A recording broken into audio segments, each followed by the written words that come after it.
Good morning. So, wanted to do sort of more in-depth camera reviews, and I did have a request to do this.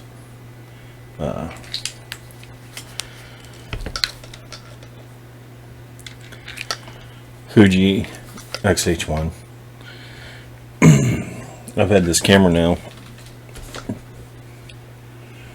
for 9 months, and did have a request for my thoughts on it. And basically, I love the camera. Let me start by talking about why I bought this camera. So, back in late December, I went out. I had Fuji X-H1, and I took a backup camera. I took my little Leica. I took this camera with me, Leica Type 109. Anyway, winter here in Iowa, foggy morning, and so I went out to take some pictures, and the X-H1 had a sticky shutter button, and I was unable to take any pictures with that camera. It was the first time that the camera had, for lack of a better term, let me down. So I decided to replace that camera. Now, I did fix the shutter button and pass the camera on. So when I decided on the XH1, there were a few factors that I was considering. I was looking at a Fuji X-T3, X-T2. And the reason I was looking at those cameras and the XH1, and not looking for... looking at, I should say, like the new Nikon or Canon cameras. I didn't want a mirrorless camera, and my primary reason for that was I already had, as if you've watched any of the other videos, I have a fairly large collection of lenses that I have already adapted to the Fuji X mount system, and I had made a conversion from at one point in time from Canon when I stopped doing pro work, and I liked the X-H1. However, the X-H2 and the X-T3 were basically out of my price range. Now, I could have afforded to purchase one of those. They weren't necessarily out of my price range, but I was looking at the used market, and at the time the X-T3 was, I want to say, about $400 more than what I paid for the X-H1. And the X-T2 lacked certain features that I wanted. It was a good camera, but it was at that time only about $100 less than the X-H1. And I settled on the X-H1 because I could use all my existing lenses. The price I paid for the X-H1 was $800 from KEH. It was in like new condition, only had roughly a 4,000 shutter count. So, but another reason was it had in-body image stabilization, which is important to me since I do my hands shake a fair amount. So I settled on getting the XH1, and I had very high hopes for this camera, and it has not disappointed me. The image quality is outstanding.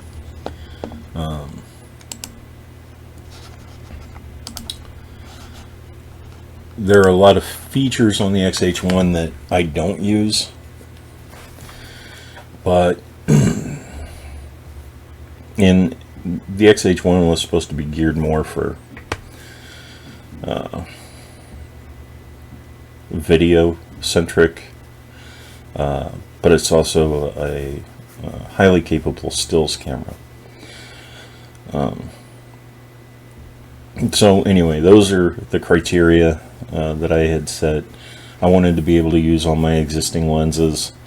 I wanted in-body image stabilization. One other factor, the XH1 was weather sealed. And for those times when weather is less than cooperative, I did want a camera that could hold up to adverse weather conditions, rain, snow. So anyway, those are basically the reasons I settled on that camera. I got the camera. It literally looked like a brand new camera. I believe, I don't know if I already stated this, but it had roughly 4,000 shutter count on it. In the 9 months that I've had it, I have shot 3,119 pictures with it. And other than a few mistakes that I have made, the you could say hit rate for the pictures is very high for me. So what I'm finding is I'm no longer taking so many pictures of the same subject anymore. So the camera will probably and should last longer, since I don't have to do the spray and pray to get a good quality image out of it.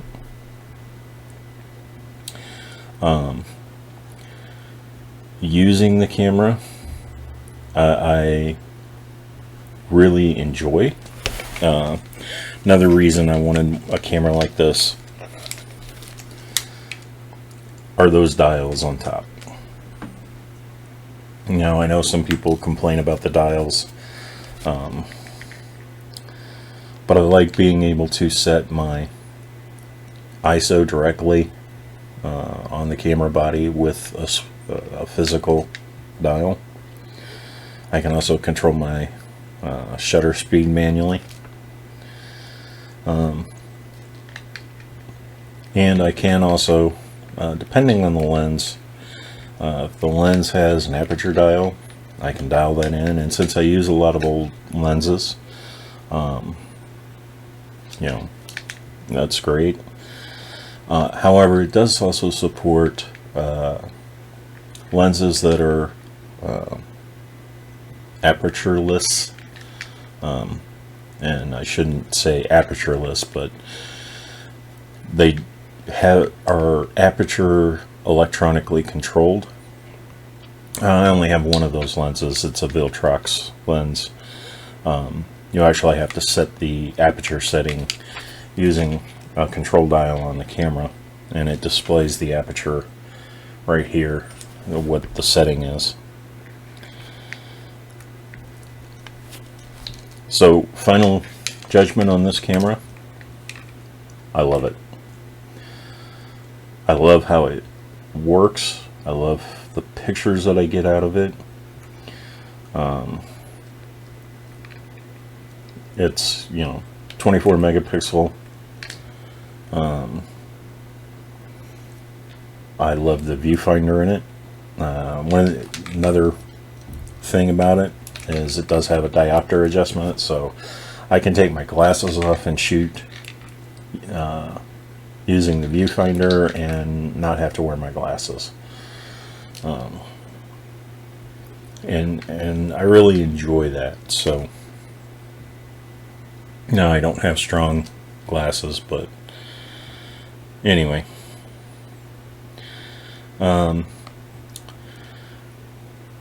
Comparing it to my Leica Type 109, I would say I probably like shooting with the Leica just a scotch better, just because, and this is a personal preference, but the Leica has just a slight edge on it in shooting experience, but that's what Leica is engineered for. But that way, that does not diminish my enjoyment using this camera, because with the being able to manually control everything using dials, I really enjoy using this camera. It's very much like a film shooting experience, and I had a lot of film experience coming into this. So long story short, I love this camera. Does bring me to some of the new cameras, the XH2 and XH2S, XT4, and the I guess recently announced or soon to be announced XT5. I don't know, you know, a 40 megapixel sensor, it would be great, but it's not something I need. And camera gear in general, you know, the conversation would be different if I was doing pro work. I think as a pro, you should probably keep your gear up to date, but also you will have to be cost conscious. You know, and people talk about, you know, switching from one system to another, and for me that just doesn't make sense. You know, I was able to move into an X Pro 1. Again, I bought that camera used by selling my Canon 1DS Mark II and the L glass that I had for it, and I did have a Zeiss lens for the Canon system, and the money I got from that, I you know, moved to Leica.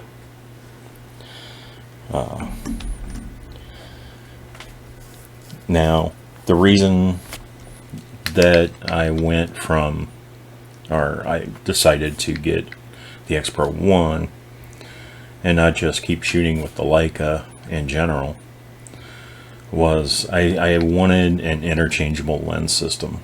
There's nothing wrong with the lens on the Leica 109. In fact, it's a gorgeous lens. But it is slightly limiting,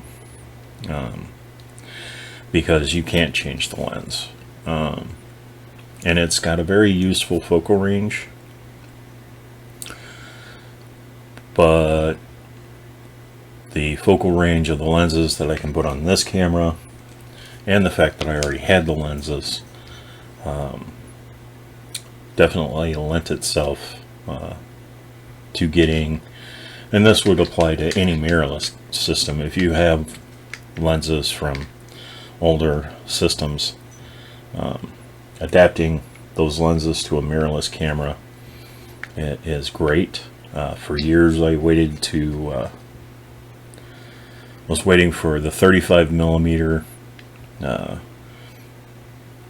digital film for somebody to come out with that, because I have a Minolta SRT 101 or 102, I also have a Nikon F3 and a couple of other film 35mm cameras, and for many years it was teased that different companies were going to come out with a 35mm digital film that you could stick in a film camera, and then I could go back to using my old lenses.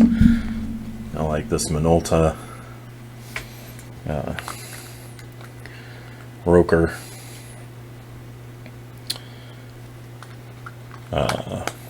high quality lens.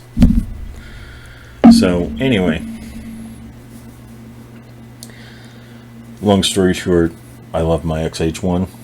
I'll probably hang on to it and use it until the camera dies, which given the fact in 9 months I've shot a little over 3,000 pictures, should be a long time. I guess a couple of things I will say that do like about the XH1 that I do like better than the Leica. The tilt screen on the camera.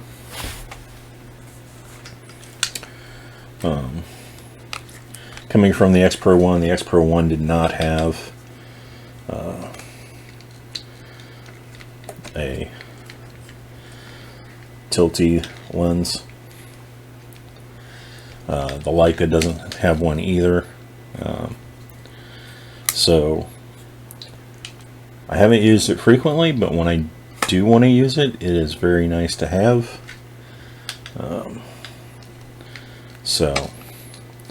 And like I said, the things that I really enjoy about this camera, with the exception of the dials, most mirrorless cameras can do. You know, most mirrorless cameras you can adapt old glass to, which is wonderful. But yeah, I really do love this camera, and it meets my needs, and it really exceeds those needs. You know, I do have a battery grip for this, so with 3 batteries I don't have to worry about carrying extra batteries. I can shoot all day long and not have to worry about batteries. Image quality is great. It's really great. Anyway, I guess I'm rambling on. So I will start going through my other cameras and try to give you operational reviews and my thoughts on them, and why I like or dislike them. And I guess that's it. Thanks. Have a great day.